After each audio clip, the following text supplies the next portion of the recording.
और आप मुझे राम राजा सरकार कहकर बुलाती हो ना, तो यही नाम मेरा रहेगा, राम राजा सरकार। और सुनो, मुझे बेटा मानती हो ना अपना? रानी साहिबा ने कहा हाँ। तो भगवान ने कहा बेटा कहाँ रहता है, छोटा बच्चा? तो कहा माँ के पास। बोले अपने पास रखना, ये नहीं मुझे मंदिर में ले जाके पधराओ। मैं तो जो प्रमुख राजमहल है ओरछा का, मैं महल में ही बैठूंगा, मंदिर में मैं बैठने वाला नहीं हूं। राम राजा सरकार ही मुझे कह करके आप बुलाओ। ठीक है। रानी हर्षित। प्रातःकाल हो गया, रानी साहिबा ने घोषणा किया राम राजा सरकार ओरछा जाएंगे।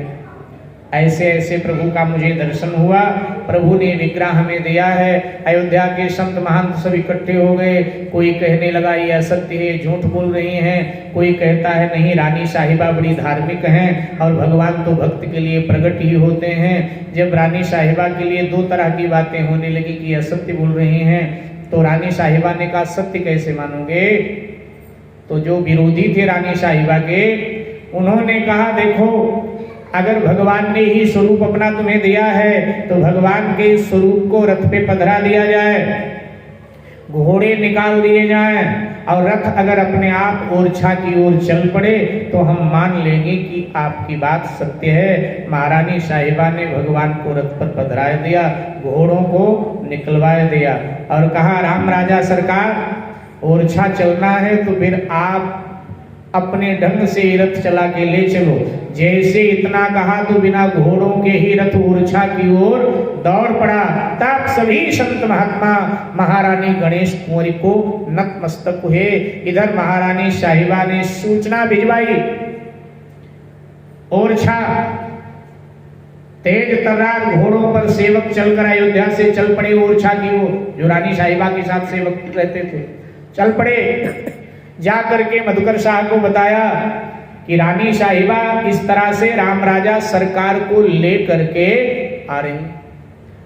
राजा मधुकर शाह को ग्लानि भी हुई कि हमने क्या बोल दिया था, और प्रसन्नता भी हुई कि भगवान हमारे ओरछा पधार रहे। उन्होंने कारीगरों को आदेश किया मंदिर बनाया जाए भव्य, और मंदिर का निर्माण प्रारंभ हो गया। जहां राजा का विचार है कि मैं पधराऊंगा, उनको पता ही नहीं कि तो महल में पधारेंगे। और स्वयं अगवानी करने के लिए फौज पलटन के साथ राजा आ गए।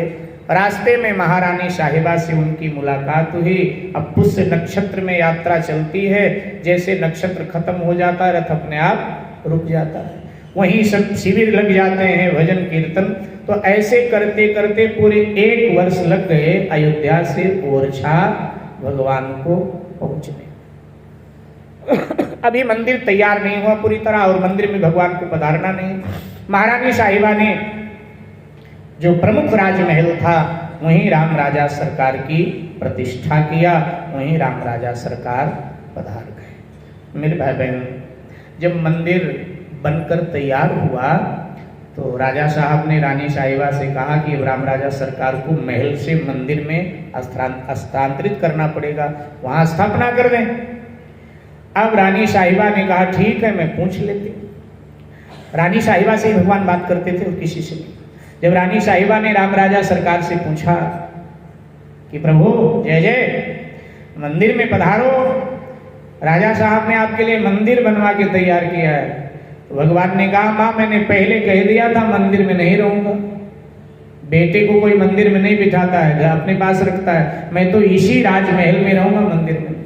ये चर्चा चली रही थी, इतने में मधुकर शाह जी का प्रवेश हो गया महल में। जैसे प्रवेश हुआ भगवान चुप, मूर्ति हो गए चुप। अब भगवान जब चुप हो गए तो मधुकर शाह ने कहा क्या बात हुई राम राजा सरकार से आपकी? तो रानी साहिबा ने कहा कि राम राजा सरकार कह रहे मैं तो महल में ही रहूंगा, मंदिर में नहीं रहने का। तो मजाक किया राजा मधुकर शाह ने रानी साहिबा से, बोले हमको क्या पता था कि तुम्हारे राम राजा सरकार घर घुसा हुआ है। मतलब समझ रहे हो क्या? हाँ, घर में घुस के बैठने वाले। हमको क्या पता था कि तुम्हारे राम राजा सरकार घर घुसा हुआ है। हमने तो इतना बढ़िया मंदिर उनके लिए बनाया और वो घर में घुस के बैठना चाहते हैं। तो ये कहकर हंसते हुए राजा साहब चले गए। राजा साहब को थोड़ा डाउट हुआ कि कहीं रानी अपना प्रभाव बनाने के लिए तो नहीं ये सब कहती है कि मेरी बात होती है भगवान से, फला होता है फला होता है। भगवान को लगा कैसे इसको बताओ, तो भगवान का जो विग्रह था वो खड़ा विग्रह था।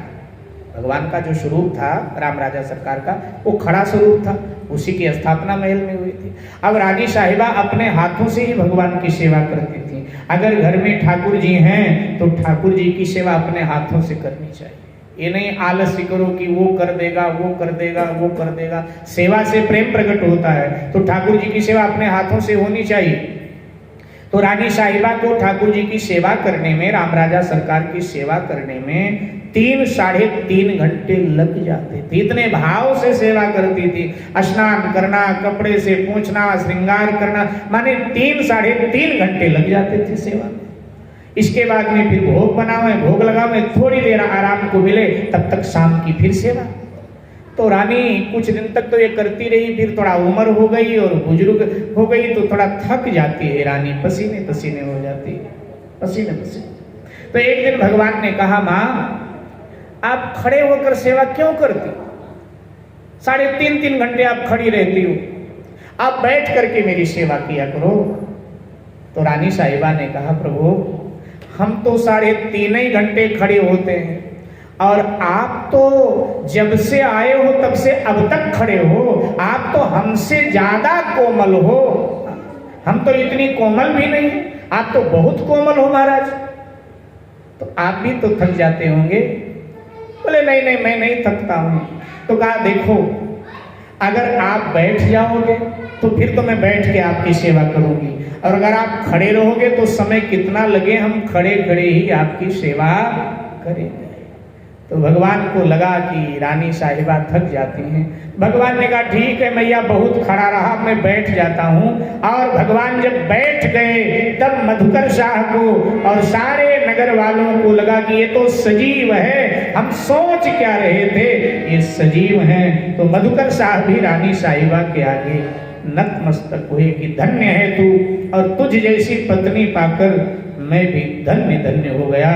मेरे भाई बहन, राम राजा सरकार को तोपों की सलामी दी जाती थी, क्योंकि अब वो राम राजा सरकार।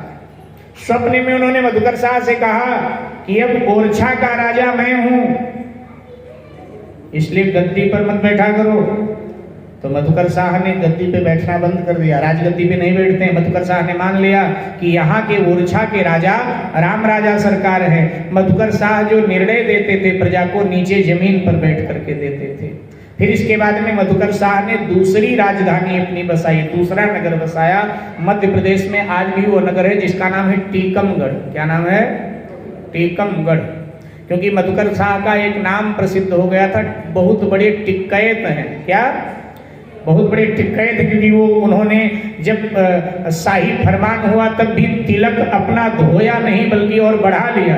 तो सब कहने लगे भैया मधुकर शाह बहुत बड़े टिक्कैत हैं। एक जाति होती ना टिक्कैत, तो ये मधुकर शाह के वंशज हैं ये लोग, टिक्कैत कि बहुत बड़े टिक्कैत हैं। तो उसी नाम से उन्होंने नगर बसा दिया टीकमगढ़। तो टीकमगढ़ में सिंहासन पर बैठकर मधुकर शाह शासन करते थे। ओरछा में राम राजा सरकार। तो ओरछा में उनको सलामी दी जाती है आज भी तोपों की। माने तब जो परंपरा चालू हुई वो बंद नहीं हुए।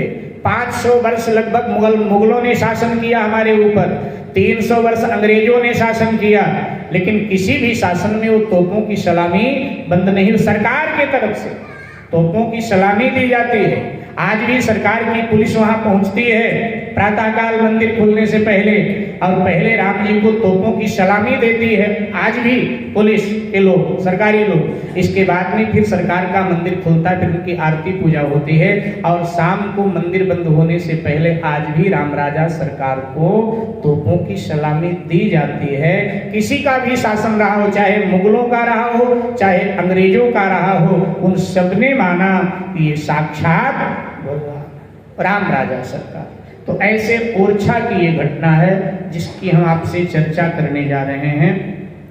ओरछा में इसी वंश में एक वीर सिंह नाम के राजा थे, और उनके 2 पुत्र थे, जुझारू सिंह और छोटे का नाम था हरदौल।